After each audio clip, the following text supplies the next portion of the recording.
Olá, bem-vindos todos ao ESPPcast, o podcast da Escola de Saúde Pública do Paraná, sempre trazendo um tema relevante na educação e saúde. E hoje não podia ser diferente. A gente traz um tema complexo e ao mesmo tempo delicado, que é a doação de órgãos. E para isso, nós trazemos a nossa colega da Secretaria de Estado de Saúde, Juliana Diugni, que é coordenadora do Sistema Estadual de Transplante. Fica com a gente.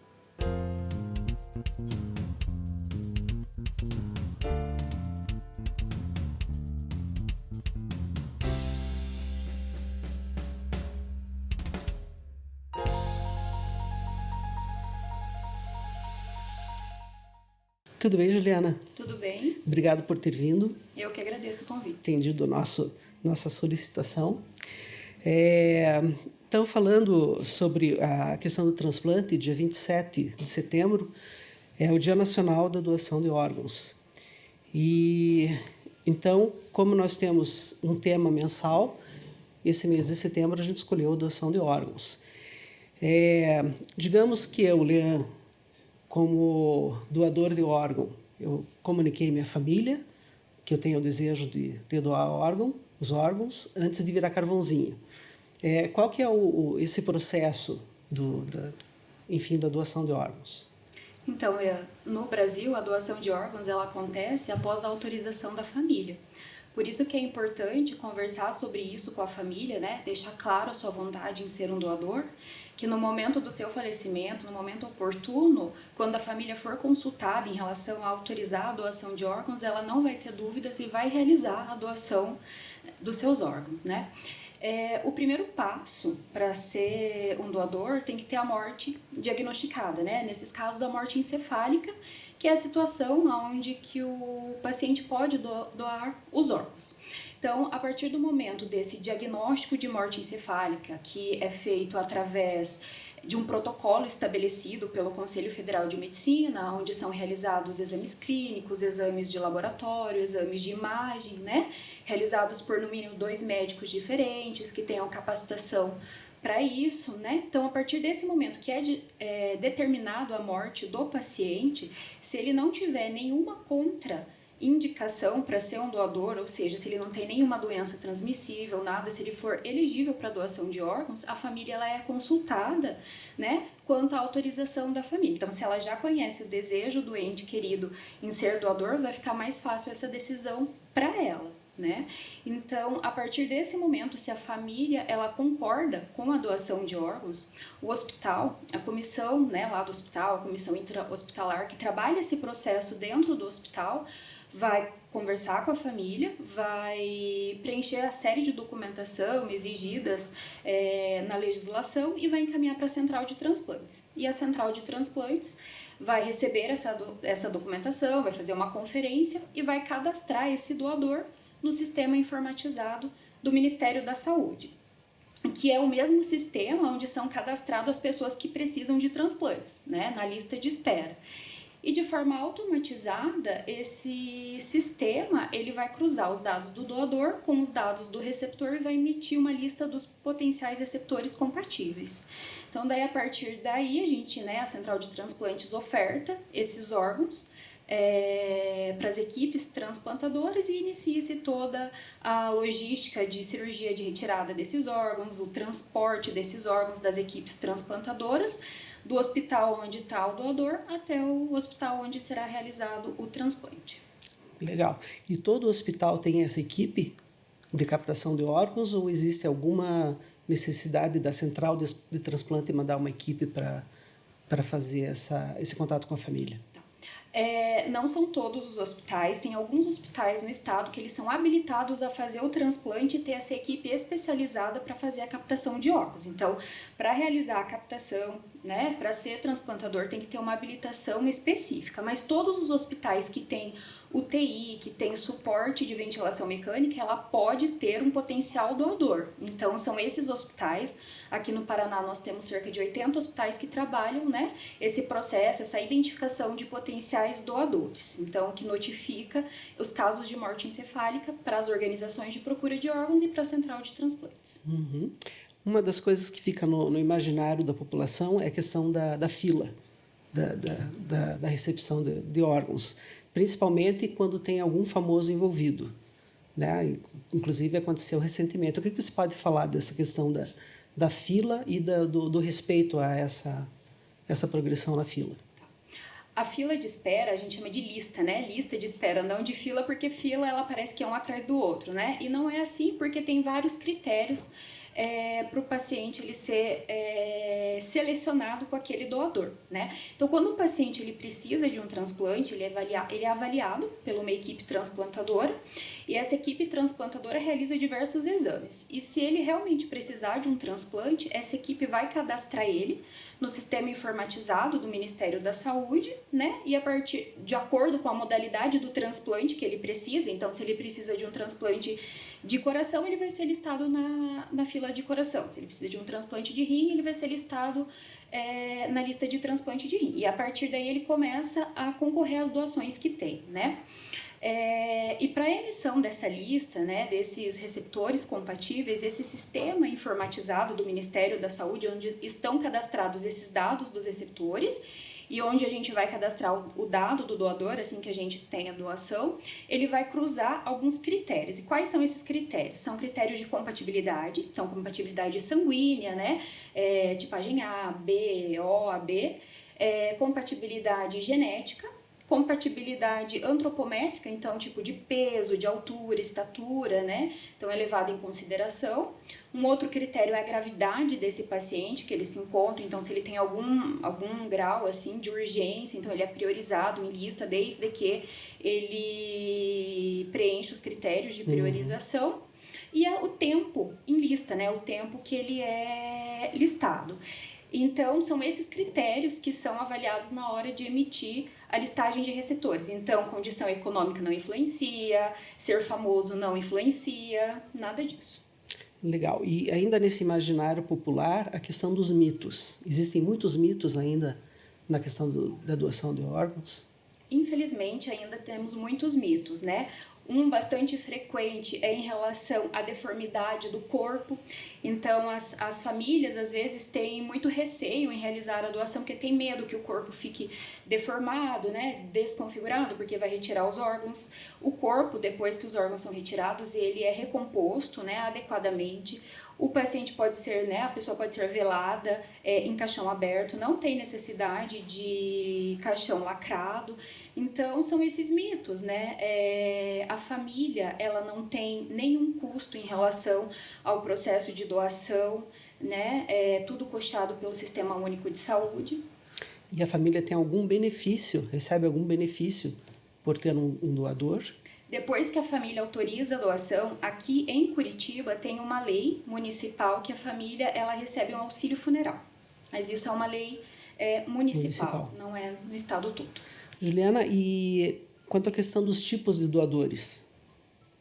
Então, nós temos dois tipos de doadores. Nós temos o doador em vida, o doador vivo, e temos o doador falecido. O doador em vida é aquele paciente maior de 18 anos, né, que tenha boa condição de saúde, que concorde com a doação em realizar uma doação para um parente próximo, até o 4º grau de parentesco, o cônjuge, né, onde ele vai poder doar uma parte do fígado, uma parte do pulmão, um dos rins, né, e se não for por um parente até 4º grau, a doação ela acontece mediante uma autorização judicial. Então, o caso é avaliado pelo comitê de ética, pelo comitê, né, do hospital, pelo juiz e é avaliado se é concedido ou não essa autorização.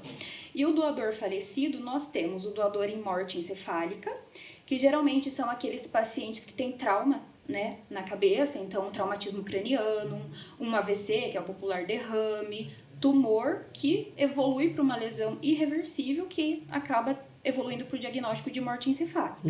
E nesses casos, o paciente ele pode doar todos os órgãos e tecidos. Então, ele pode doar o coração, ele pode doar o pulmão, o fígado, os 2 rins, pâncreas e os tecidos como córneas, pele, ossos, válvulas cardíacas. E um outro tipo de doador é o doador em parada cardiorrespiratória irreversível. Nesses casos, a gente pode ter a doação de tecidos, como córnea, por exemplo, né? Esses casos são aqueles pacientes vítimas de acidente, um infarto, né? Que teve a parada irreversível do coração. Legal. E a questão da idade da doação, você falou que o doador vivo, 18 anos. E uma criança que faleceu, ela pode doar órgãos? Pode. E até que idade isso se estenderia? Então, de 7 dias de vida a 90 anos, ela pode ser doadora. Tudo isso vai depender da condição clínica dela no momento, né? Então, ela vai ser avaliada em relação ao quadro clínico e vai, né, poder ser avaliada se ela vai poder ser uma doadora e quais os órgãos que ela vai poder doar. Entrando numa questão um pouquinho polêmica, você acha que a religião ajuda ou atrapalha na questão da doação de órgãos? Nenhuma religião ela é contrária à doação de órgãos, né? Mas nós temos algumas religiões que elas não são contrárias, mas elas não permitem a manipulação do corpo. Então, a manipulação para fazer a cirurgia, para a retirada de órgãos, elas são contrárias. Mas, no geral, todas apoiam a doação de órgãos, que é o ato, né? A generosidade, a solidariedade, esse ato de amor em estar salvando outras vidas. E o que vocês sentem assim no dia a dia que mais atrapalha na questão da captação de órgãos? Em relação a não autorização da família, né? Por realmente não conhecer o desejo do ente querido, ficar na dúvida, porque as pessoas não falam sobre morte, né? E a gente tem que conversar sobre isso com a nossa família, porque senão a nossa família ela não sabe do nosso desejo. E no momento do falecimento é ela que vai autorizar a doação. Então, uma das barreiras é essa, é a desinformação da família em conhecer o desejo do seu ente querido. Os mitos também, né, atrapalham, então medo da deformidade, medo do paciente não estar morto, então não entender o diagnóstico de morte encefálica.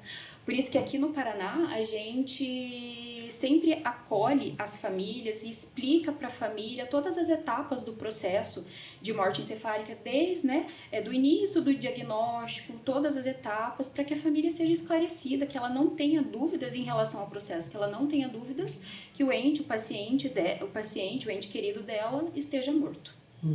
E como que você vê, assim, por exemplo, o trabalho do papel da imprensa e até da escola nessa conscientização? A mídia ela tem um papel relevante, né? Porque ela vai levar as informações, esclarecimentos à população. Então, hoje todo mundo tem acesso à mídia, às redes sociais, o que contribui muito, né, para essa sensibilização, essa campanha de conscientização quanto à importância da doação de órgãos, né?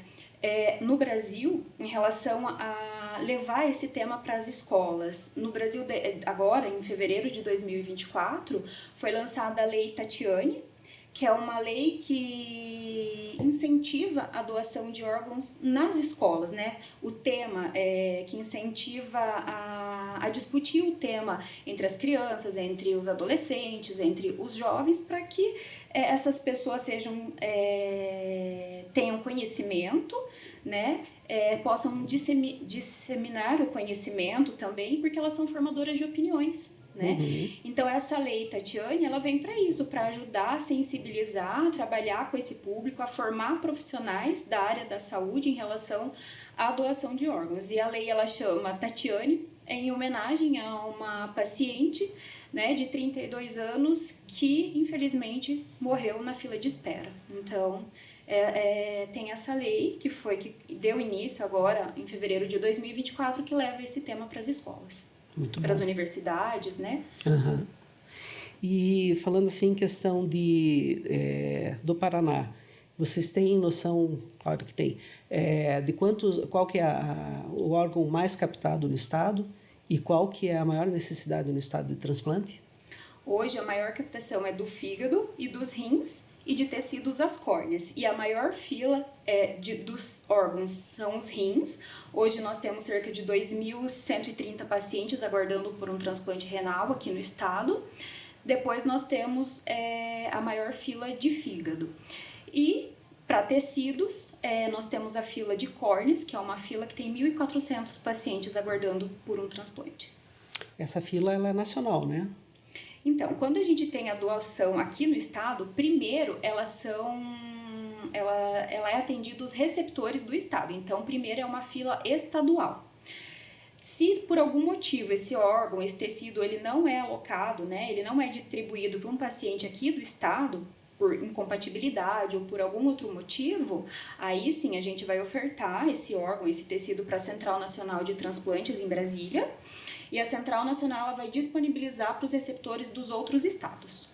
E daí, se tem aceite, as equipes médicas vêm buscar, né, vêm fazer a retirada dos órgãos aqui, levar para transplantar, ou as nossas equipes vão fazer a captação aqui e mandar o órgão para ser transplantado em outro estado. O Paraná ele está em destaque na questão tanto de captação quanto de transplante, né?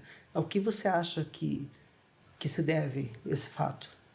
Então, segundo o último registro da Associação Brasileira de Transplantes de Órgãos, que é a BTO, né? A BTO ela lança a cada 3 meses um balanço, um registro dos dados de doação e transplante dos estados, né? E o último registro que a gente tem do primeiro trimestre, o Paraná ficou em primeiro lugar na questão de doação. Então, nós atingimos uma marca de 41,6 doadores por milhão de população, enquanto a média nacional foi de 19,1. Então, esse é um resultado expressivo e que nos orgulha muito, né? E isso se deve a vários fatores. Esse trabalho, né, do Sistema Estadual de Transplantes, ele vem acontecendo ao longo de vários anos, essa construção, né? Mas nos últimos anos, nos últimos 12 anos, a gente vê uma evolução contínua, né, desses resultados. E isso se deve, primeiro, à conscientização e a solidariedade das famílias paranaenses em estar realizando a doação dos seus entes queridos, né, através das campanhas de conscientização que são feitas para falar sobre a importância da doação, desmistificar o assunto das famílias, levar esse esclarecimento. Pela dedicação e pelo profissionalismo também, a capacitação dos profissionais que trabalham, né, com esse processo dentro dos hospitais. Então, desde a identificação desse potencial doador, o diagnóstico de morte encefálica, como é feito esse acolhimento da família, essa fala com a família, essa entrevista para a doação de órgãos, né, toda a parte da distribuição, de transporte. Então, tudo isso também, essa capacitação contínua desses profissionais faz a diferença. A sensibilização da sociedade também pelas empresas parceiras, instituições, ONGs, que fazem, né, um trabalho de educação, de atividades educativas, palestras em escolas, empresas, levando a informação para a população, conscientizando, sensibilizando, e também a nossa estrutura organizacional, né? Então, o Paraná hoje ele está muito bem organizado. Nós temos uma central estadual de transplantes que fica aqui em Curitiba, que coordena todas as atividades de doação e transplante que ocorrem no estado. Então, todas as atividades onde ocorrer aqui no estado do Paraná, ela passa pela Central Estadual de Transplantes. Temos 4 organizações de procura de órgãos, 4 OPOS, uma em cada macro-região do estado, que trabalham o processo de busca de potenciais doadores, né, junto aos hospitais, junto à equipe de cada hospital. Nós temos cerca de 80 hospitais no estado que têm comissão intra-hospitalar, que trabalha esse processo de doação dentro do hospital. E além disso, nós temos toda uma infraestrutura de logística, né? Nós temos tanto da parte da logística terrestre quanto da parte da logística aérea. A logística terrestre sendo realizadas aí pelos carros do Sistema Estadual de Transplantes, com o apoio das 22 regionais de saúde, né? Na parte do transporte aéreo, as aeronaves da Casa Militar que estão à disposição. Então, quando a gente precisa fazer um transporte de urgência, né? Dependendo da distância entre o doador e o receptor, então as aeronaves estão à disposição. Então, todos esses fatores fazem com que o Paraná tenha esses resultados notáveis, né? Esses resultados excelentes, que é um motivo de muito orgulho para nós, paranaenses. São notáveis mesmo. Você acha que o Paraná ainda tem muitos desafios para vencer nessa questão da doação de órgãos? Sempre temos, né? os desafios são constantes, então acho que o maior desafio é manter e a conscientização da população e levar cada vez mais esse assunto para ser conversado entre as famílias, entre as pessoas, né, em relação à conscientização da população da importância da doação de órgãos, desmistificar esse assunto, né, porque ainda existem muitos mitos, então esclarecer a população para que a gente tenha uma sociedade mais informada, mais sensibilizada, mais consciente em relação à doação de órgãos. Apesar da gente ser um estado que tem a menor taxa de recusa familiar para doação, nós temos 25% de recusa familiar, ou seja, de 100 famílias, 25 ainda dizem não. Então, é um número baixo, mas a gente pode melhorar, então é um desafio, né, diminuir essa taxa também de recusa familiar. E manter a capacitação desses profissionais também é um outro desafio, né, para que tenha em todo o processo uma capacitação adequada para que a doação seja efetivada. Algumas vezes a gente vê na televisão, nos jornais, que a família da pessoa doadora acaba encontrando com o transplantado.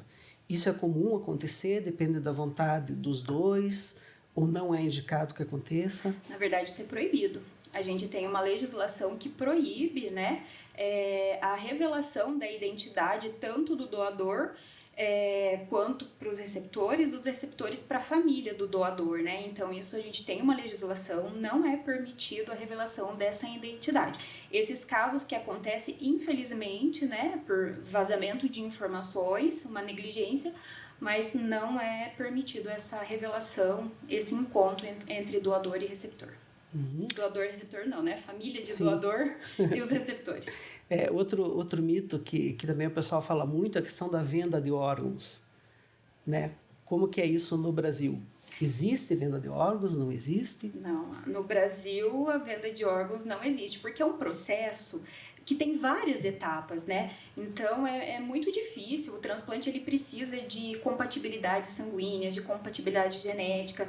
Muitos fatores estão envolvidos em todo esse processo, desde a identificação do potencial doador, a cirurgia, então é bem complexo, né? Então a gente acredita que no Brasil não tenha venda de órgãos, e é um crime, né? Sim. Juliana, foi uma conversa muito gostosa. Queria saber se você tem mais alguma mensagem para deixar para os nossos colegas servidores. Eu tenho. A doação de órgãos é um ato de amor e generosidade, né, de solidariedade. Através da doação de órgãos, as pessoas elas têm uma nova chance de vida, uma nova chance de recomeço. E nós temos muitos pacientes aguardando um sim de uma família. Então, seja você também um doador, fale com a sua família, seja um doador de órgãos, seja um sim na vida de alguém, para que essa pessoa tenha um novo recomeço. Então, seja um doador de órgãos, avise a sua família que você é um doador, fale sobre isso com a sua família.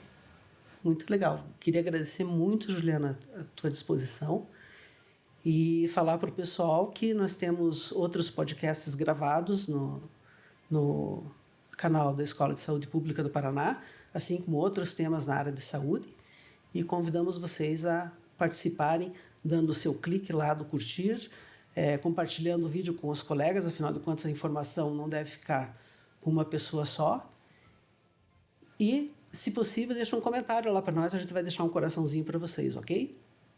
Até a próxima!